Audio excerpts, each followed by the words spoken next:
Hey, it's Joe. The next question I get a lot is, how do I work with contractors when I'm rehabbing a house so that I don't get screwed? And I've been screwed more than once by contractors, and I had to learn this through the sort of the hard knocks method. First of all, what I did is I took an old inspection form that I got from a friend of mine, and I created, it has a list of all the different things they look for on an inspection.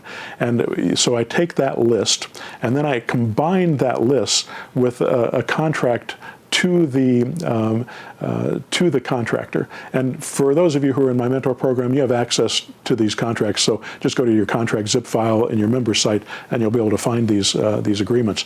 But the list that I got from the inspector is something that the contractor can fill out as a line item thing. So they can go in there and say, okay, we're going to spend this much money on the second bathroom, and we're going to replace the sink, we're going to do this, and we're going to do this. And they can line item each thing and give you a price on each thing that they're doing. And then when they do the work on that, you pay them for that job. So if you've got a whole house that's being done, you can pay them as line items get done.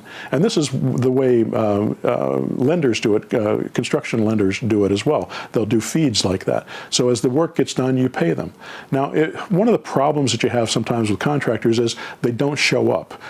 They'll be in the middle of a job and then they don't show up. So in my contract, I ask them to agree to this.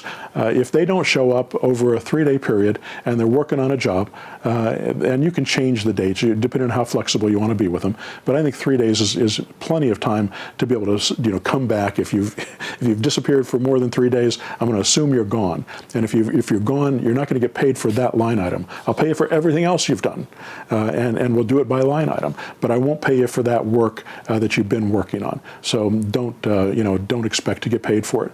And don't put a lien against my house. Don't put a mechanics lien against my house, because I've had that situation happen before too, where I had to get rid of a contractor because they didn't show up, and then they put a lien against the property on work that they didn't even do.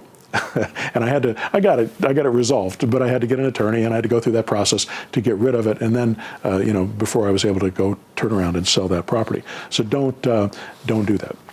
Anyway, having the right contracts and setting it up properly before you start makes all the difference. Whatever you're doing, whether you're working with buyers or sellers or contractors or anybody else, any other vendors that you're working with in your business, try to set expectations up front so that they all know how you work and what you do and what they can expect from you. And if you do that properly, then when things arise that are normal in a transaction or normal in a relationship, there's always going to be issues. You'll have a way to deal with those issues. Anyway, I hope that helps.